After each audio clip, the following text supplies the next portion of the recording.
Okay. Hello everyone again, and welcome to the last installment of this systems thinking workshop. It's been one of those semesters for me, just very busy, challenging, but I'm glad we are almost at the finish line. Um, I want to thank everyone who attended from the very first workshop. You stuck with me till now. Um, and even those that will rewatch this video, thank you. If you missed any part of the installments, you can rewatch the videos on YouTube. If you want to refer back to something I said, you can also check the videos out on YouTube. It's always a privilege for me, like I always say, just to talk about systems thinking. And I try to make it as relatable as possible so that if there are issues, and I'm talking sustainability issues like social, economic issues, we can apply systems thinking to it.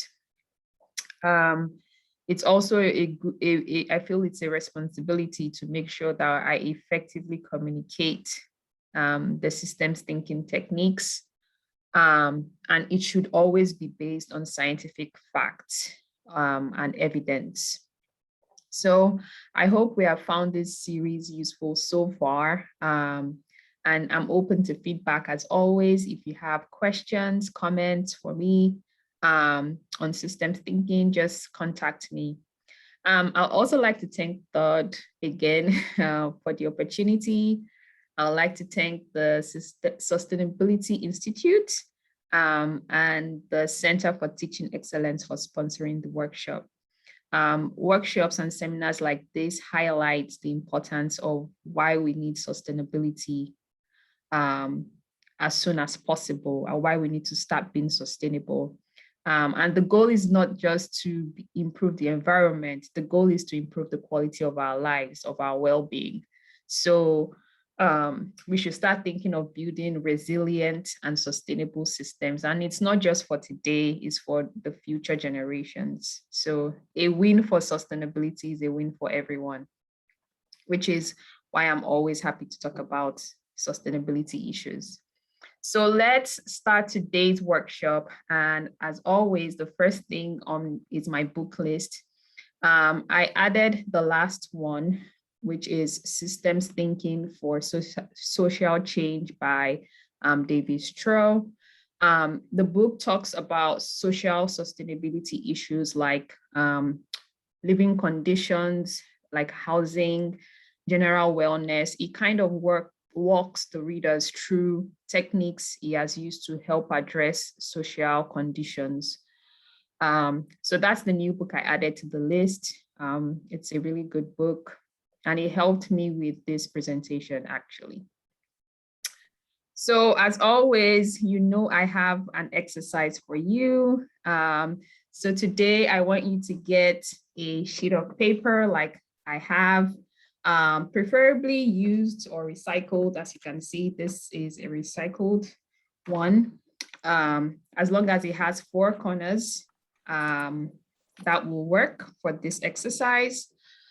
So I'll just give about 30 seconds for you to get your sheet of paper, because you'll be using, I want to see the results of our exercise, okay? So now while you're getting the piece of paper, I want to talk about what this sheet means. This piece of paper is a metaphor for policy options for any sustainability issue. So housing, climate, economics, this is my solution based on my policy. My sheet of paper is my solution. And at this point, I think we all got our sheets. So I want to give you a message about this new policy. I want you to follow the steps. So everything I ask you to do are the steps in the policy. So this message is really important, right? But I don't want you to interrupt me. I don't want you to talk while I am sharing this important message with you.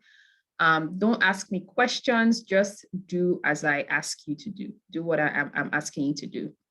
And my goal is that we create the same policy changes based on the steps I'm asking you to do. So the first step is I want you to fold your paper in half, like so. Just fold it in half.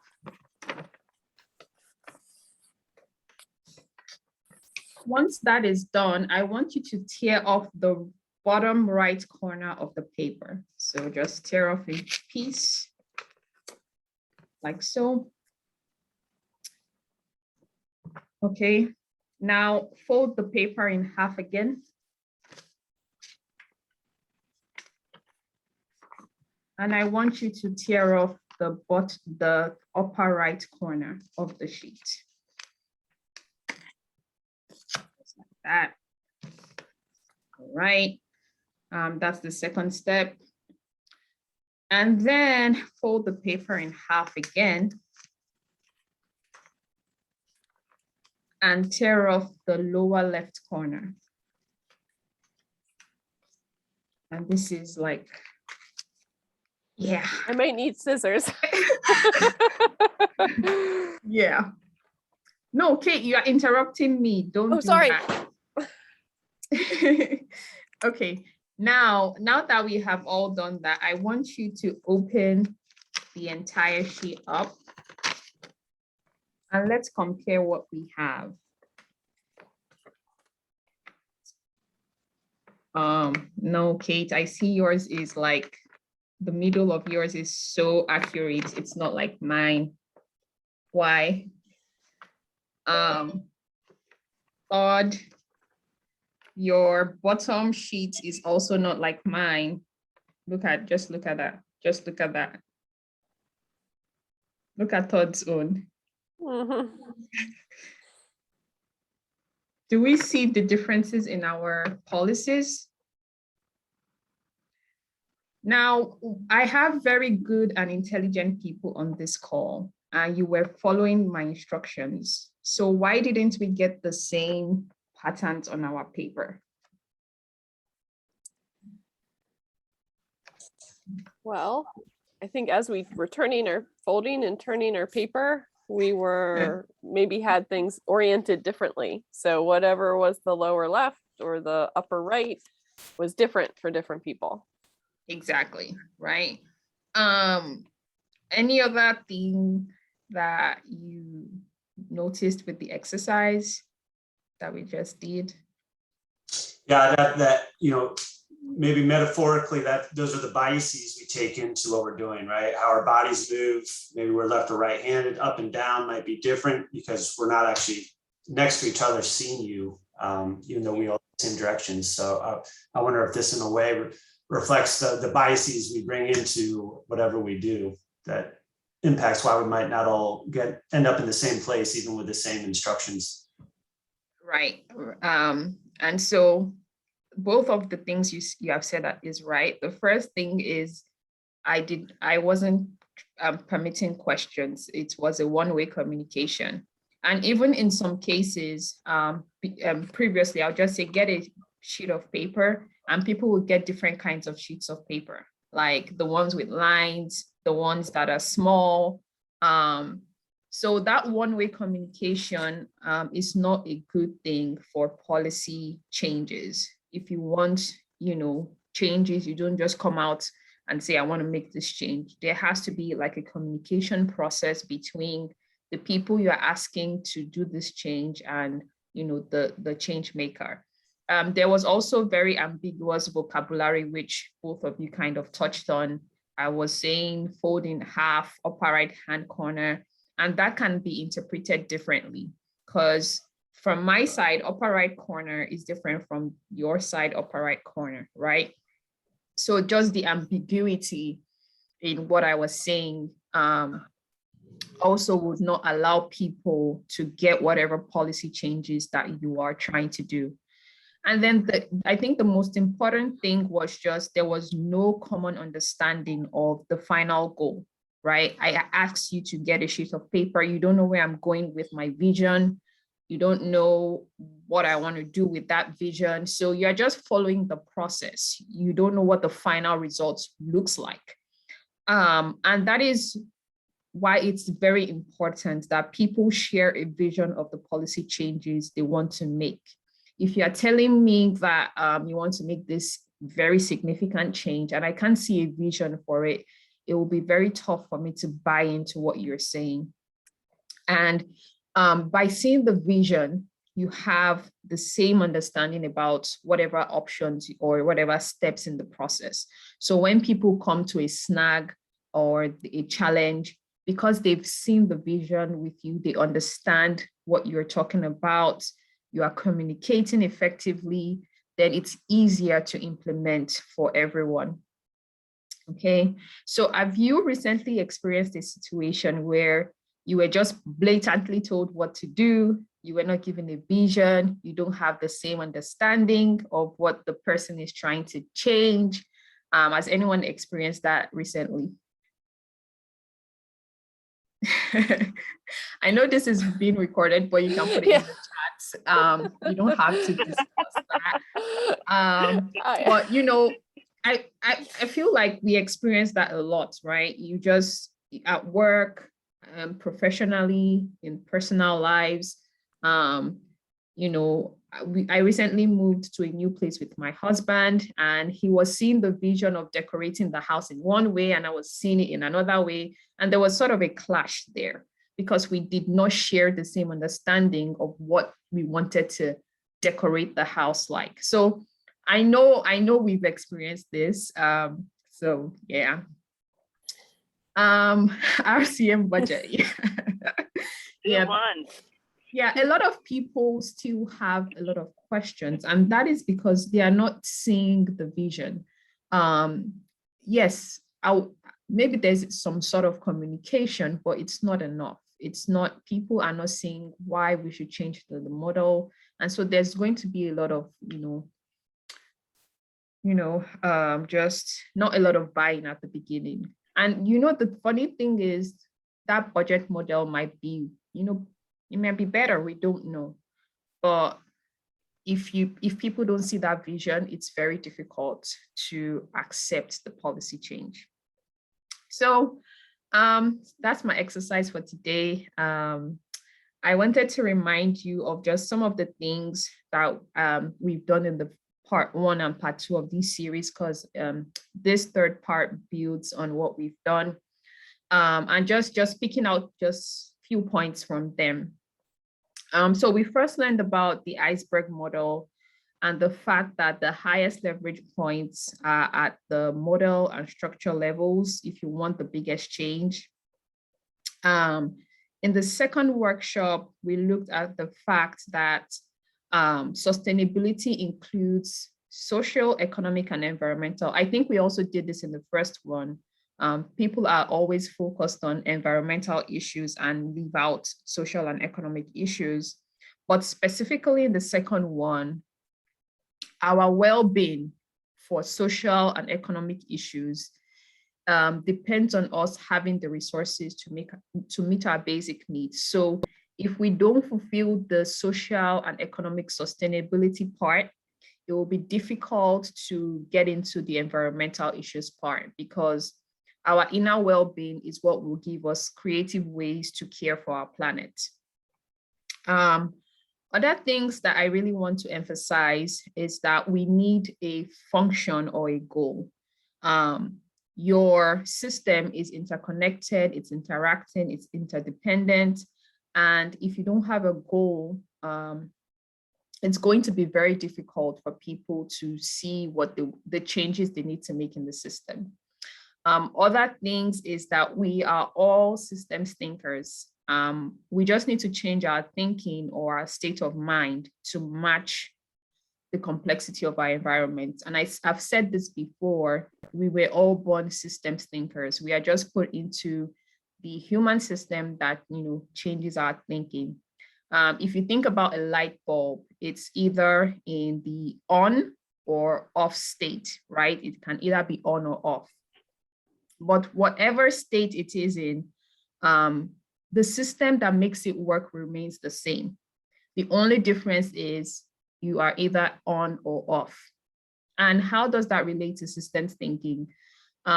We basically have everything we need to be sustainable. We just need to change our behavior to these issues so that we are in the state of sustainability, right? Our resources are already abundant already. We just need to change our state and our thinking. So when we do all this, then we can start to understand our system. We can find leverage points. And I think this is where I got the most comments and questions from in the first and second workshop. And I just wanted to build on that in this third workshop. How do we find leverage points? How do you effect change? How do you approach a complex issue? So this is why I wanted to use the Donella Meadows 12 system leverage points to just kind of drive home all the points I've been building on for the past 2 series. First thing I want to clarify is that, and I don't know if I've mentioned this before, systems thinking is not a magic wand that can solve all our problems. It requires time, it requires effort, it requires resilience, and it requires a change in our mental models. So if you ask me what the solution to accessible healthcare is, the answer is we need to change our mental models. We need to understand the system before we can find a sustainable solution. So I'm not going to tell you this is the solution. If our mental model is still that people have to earn the right to healthcare, then we are not even close to systems thinking, because healthcare should be a basic human right based on just our social sustainability, right? Not everyone will have the chance to work at all times of their lives. And so what happens if they can't pay for their bills, like their hospital bills or something? So that's the first thing we need to do. Our mental models have to change the fact that these things don't have to be earned. They are basic human rights for our well-being. And if you notice on the diagram, you see that it goes from 12 to 1. And with 12 being the lowest leverage point, or where you have the smallest effect, to the first one being where you have the largest effect in the system. So I'm going to go through all the points, and I want us to have a discussion. So I want to kind of quickly go through them, but I'll give examples of all the points and how it has been applied, etc. So the 12th one is called constant parameters and numbers. And this one is about changing the value of a variable. So for example, we want to improve the economic sustainability. So we increase the minimum wage to maybe $15 an hour, right?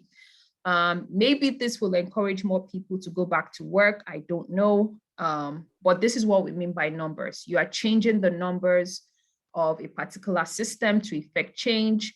And this is usually good for, if you remember the iceberg model, this is good for event level problems. It doesn't address the structural problems that we have. So it's the least effective of all the leverage points. And so, we can move up on that ladder. The 11 points are called the size of buffers and other stabilizing stocks. I'll call them buffers. So these are things that they protect our stock from fluctuations.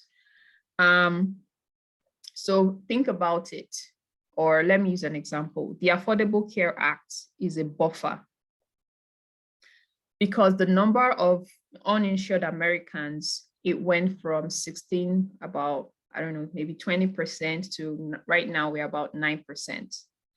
And so the stock of people who have access to healthcare, based on the Affordable Care Act has increased, right? The stock means that the larger stock means that there is more stability. So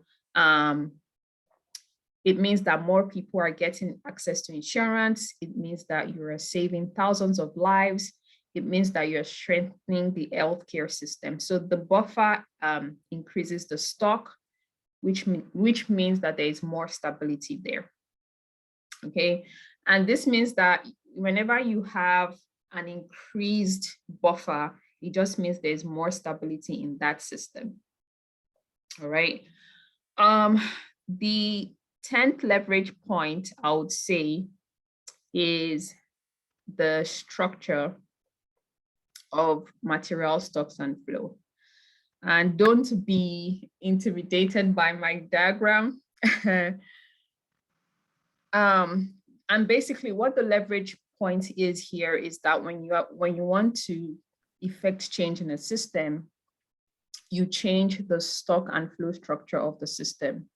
So for example, Charleston is drowning in water, and we are being faced with the threat of being underwater by what, 2060? I think I read somewhere that it's now 20, it has reduced to 20. I've seen by 2050, almost half of days will be flooded at some level by 2050.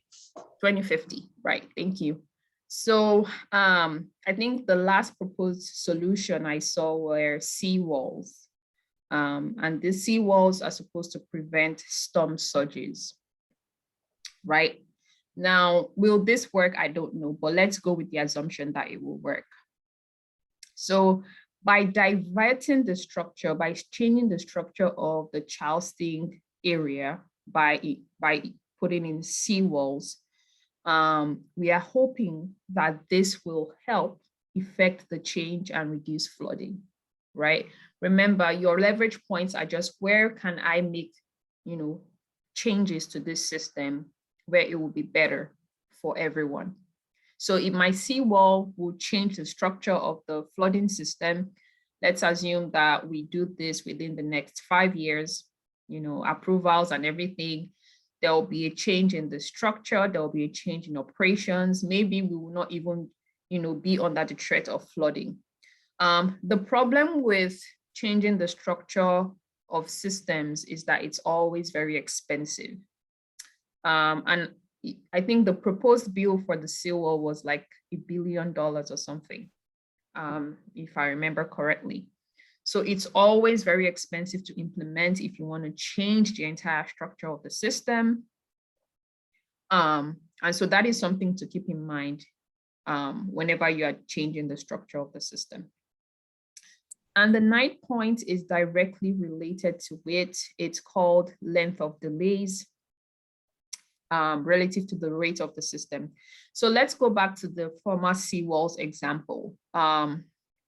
Now with delays, when you have delays that are too short, when they're too short, there's an overreaction. And if the delays are too long, there is usually oscillations or explosions. What does that mean? So for example, like I said, we are considering building the seawall. Now from the proposal stage to maybe final implementation, it will probably take what, 3 to 5 years? And what has that done if we, so if we don't quickly implement it, right? If there is a short delay, it will make it difficult to build the seawall with the right capacity. And if there's a long delay, the intervention plan that we have, it's not going to be enough because we are reducing the number of years, right? Before, we were under the threat as at 2060, right? And within like short 3 years, it's now 2050, okay? So the delays we have, we either reduce the capacity we have, or it will make it not significant anymore. So we'll probably be looking for another intervention after the delays, right? So what is being proposed, especially with delays, is that you should be careful so that you don't have unpredictability in the system. All right. So make sure that the delays are not too short or they are not too long. And I'll get to, I have some questions for you. I hope you have questions for me, but I just wanted to quickly get through the points. We have the balancing and reinforcing feedback. So the 8th point is implementing a balancing feedback. So what leverage points do you have when you implement a balancing feedback loop? And when you say balancing feedback, it means that we want to go to equilibrium. Okay, it's a means to balance and control reactions that causes negative effects in the system. And nature is always a perfect example. Our bodies are really good at this. Whenever you are overworking or something, you become more tired, irritable, and these are signs that your bodies are telling you that you need to slow down, you need to rest, right? If you don't listen to your bodies, what happens? It then shuts down. Okay, same thing, and I think we do this in this country, where if a company gets too big and becomes a monopoly, I don't know if this is still being done. A company gets too big, it becomes a monopoly. The government restrictions try to break up the companies by introducing policies, to help make sure that there is not just one monopoly for the company. So that is an example of a balancing feedback loop. The 7th point for leverage is reinforcing feedback loop. Now, this is used to cause dramatic changes in the system. It follows the success to the successful archetype, but there is always a caution with using reinforcing loops. You have to be careful about getting into a vicious cycle. The goal is to reduce gain. So you want a vicious cycle that reduces gain. For example, when a policy is successful, people will talk about it, people will want to use it, the policy will even become more successful, and people, there'll be people kind of adopting that policy. But you have to be careful of unintended consequences, because what does systems thinking tell us? When we solve one problem, there's probably another problem waiting for us to solve, right? There's always a sort of S loop with problems and solutions. There's a period of constancy after the policy has worked. So we have to be anticipating the changes for these unintended consequences. 6th is information flow. Missing information is one of the most common forms of malfunction. So when you change the access or you change how people access information, this is always a good leverage point. In one of my previous workshops, I was talking about how we were asked to take the diversity workshop, and I'd only gotten one email about it, right?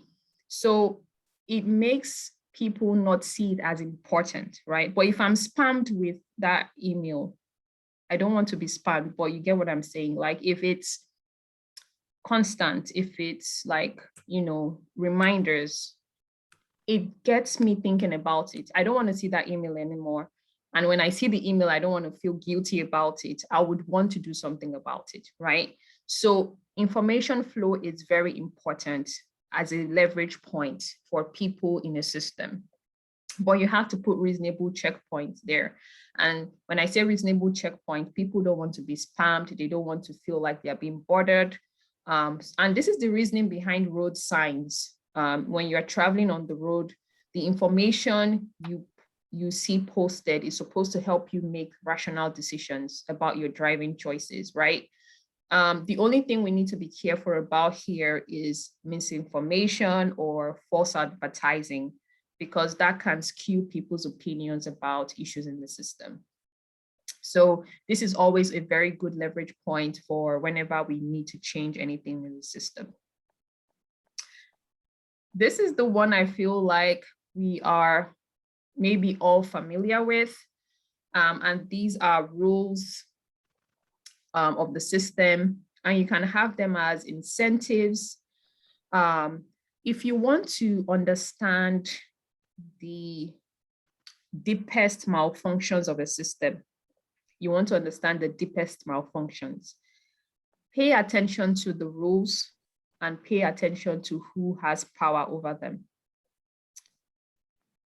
The rules can act as incentives, they can act as punishments. Very simple example.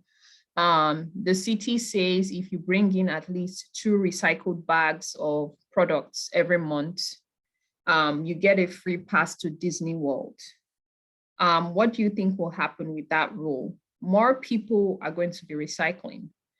But if it's like a punishment, if you don't bring in recycled products every month, you will get fines or something that is very, painful.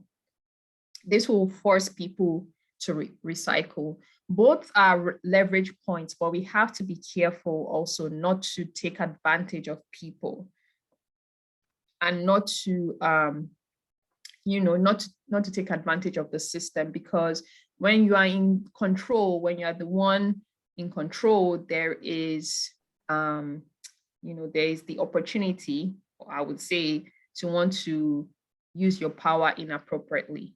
Okay, so this is also a very good leverage point for implementing changes in the system. Now we are getting close to the end of this, and this is where this is the point in the leverage point that people become, self-organized. They want to do things from their own, motivation, not being forced to do things.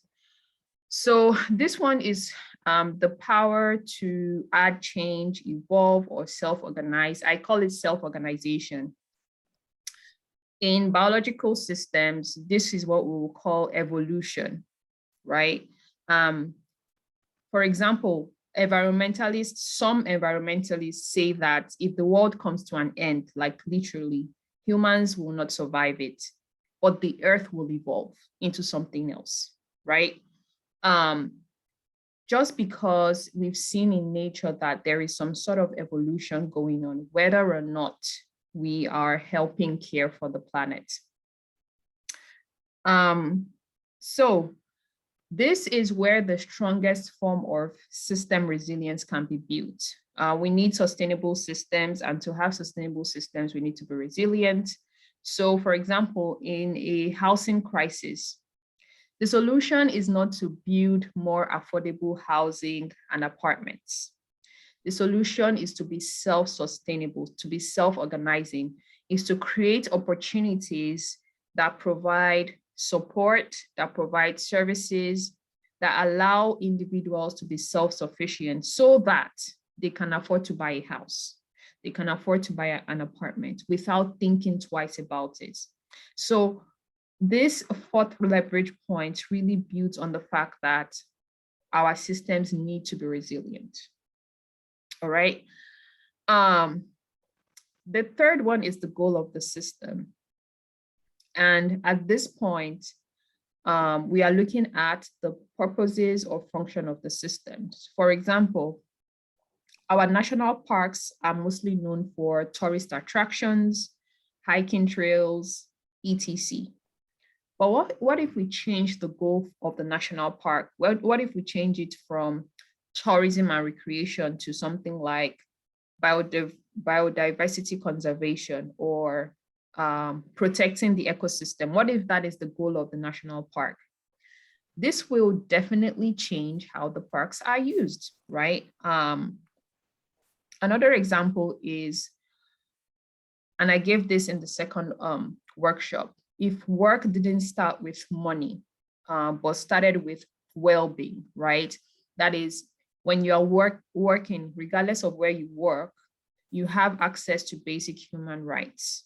You have access to food, water, health, education, housing, energy. A lot of the things, social and economic issues we are dealing with will change. Maybe it will even change the unemployment crisis. But because work starts with how much you make, we are perpetuating a system that is not sustainable. So the goals of the system really need to change to have a more effective change. Mindset or paradigm that of the system. That's supposed to be mindset or paradigm of the system. And I think this is where we get into mental models. It is a thought pattern or behavior in a system. And if you remember the story of the blind man or blind men touching an elephant, they had different perspectives. Some thought they were touching a snake, some a wall, some a tree, different things. And we have that system everywhere. Think about even here at the college, right? We have different disciplines that have their own paradigms, their way of thinking, and it's not the same, right? We have, I've been here for a while and I know it's not the same, right? So when we think about these certain truths, an entire system can change based on the certain truths that we hold together, not one that we hold differently. So in healthcare, for example, what if there was a paradigm shift and our mental models change to healthcare being a basic human right, not something that has to be earned, right? I think that a lot of things will change. And it's not far-fetched, right? It can't be called a pipe dream because look at what happened with the Affordable Care Act. That is a rule in the leverage system. The Affordable Care Act is a rule, right? But it still affected change. It's not fully sustainable, but it's the results that amaze me, right? Before the Affordable Care Act was signed into law,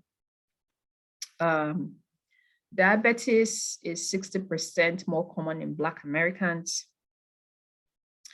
You have African Americans more likely to die of asthma. And you have Black people with higher blood pressure issues, right? Now, what amazes me is after the Affordable Care Act was signed into law, with more low-income people having access to healthcare, it was helping the healthcare providers. It was helping them increase the resources they had, the clinical trials they had to help more people of color with whatever healthcare issues they had. Okay, so, and this is, it's not only like a socio-economic issue, there's racial disparities there's mistrust in the medical system, but just by giving people more access to healthcare, right? It gave them proper information. It gave the providers access to evidence-based medicine from people of color. They were not treating people of color based on, the results from white Americans. I don't know if you understand what I'm saying, but the tricky part, I would say, with shifting the paradigms is that everyone has to be on the same page, right? And if everyone has to be on the same page, it means that everyone has to agree that healthcare is a basic human right. Challenging, but not impossible. And one of the ways we can do this is, having sessions, workshops, programs that will educate people and let them know that, there is a better alternative and it's going to be sustainable for everyone. If my healthcare access is just for me, then maybe, that's a problem, but healthcare access for everyone will improve our general well-being as a society. The first leverage point, this one is the one where I would say some systems thinkers don't agree, some do, but some call it aspirational. And this is called power to transcend paradigms. This is supposed to be the most effective leverage point. And basically, it's just having an attitude to paradigms and saying that no paradigm is true. Okay, so you use different paradigms to approach what is, useful in the right moment. right? So if you think that one paradigm that you have held on to is not useful anymore, you quickly switch on to the next one, and you switch on to the next one, depending on what problems that you are approaching. This requires some sort of spiritual attitude. And like I said, some people call it aspirational. And we already do a bit of this, in my opinion. If you ask me, we already do a bit of this. If you have held on to information for a long time and you are presented with new facts about the issue, most of the time we tend to change our minds to be better, right? I first heard about climate change when I was an undergrad. And at the time, I would say that I didn't really think much of it till I got to graduate school and I was presented with another new information. And I was able to change my mind that, oh yes, we do need to be environmentally sustainable. So when we get this new information, and this new facts and evidence about issues or about beliefs that we have held on to for so long, and we see that, hey, we need to change our minds and be better, we are giving ourselves power to transcend paradigms, all right? Like I said, when you're fixing an issue, it works for a while, and then another issue, comes up again, right? And so when we are at this stage, we have the most effective leverage on the system, and we are making the biggest changes. Now, I will stop here, but we need to understand that leverage points are not important to implement. And if we go back to the entire thing, you will see that I think where most people stop is 5, right? Rules. That's where most people are right now. Not a lot of self-organization going on, not a lot of changes to the goals in the system. So we need to understand that they are not easy to implement. In fact, Donna Meadows herself said in the last part that the higher the leverage point, the more the system will resist changing it, right? And so we have to put that at the back of our mind that we need to have people that are enlightened about these issues to be able to implement those high leverage points. This is another long paragraph, but basically, let me summarize what she's saying here. She's making it clear that it's not an easy task to do, and it is more of an art than a science. So we need to recognize the limitations of our understanding. We need to be flexible. We need to be humble to learn, so that we can, implement changes that are sustainable. What does this mean in general? It just means that there is always room for growth and system development. It perpetuates the idea that, there's always room for growth. There's always room for system development. No one person, no one discipline, no one philosophy answers all of our life's problems or gives us all our life's solutions. And that, the system will continue to evolve, but regardless of the effort or investment we are putting into the system, we should also consider that at a point, we may need to, change our paradigms, shift our ideas in another direction. If you ask me, can there be sustainable solutions? Yes. Will it be challenging? Yes. There is no linear solution to sustainability. It's not I get a cut on my hand, I put a bandage on it. That's not what sustainability issues are. They are more complex, they are more dynamic, they are always changing. And that is something to put in mind. So I think the better question is us starting now, right? Because the earlier we start, the earlier we can be sustainable. Okay. I'm going to stop here. I honestly wanted to really get through the 12 paradigms. But what do you notice about 12 of them? I guess I have the questions now. Are they aspirational? Is this something that can be done? What do you think?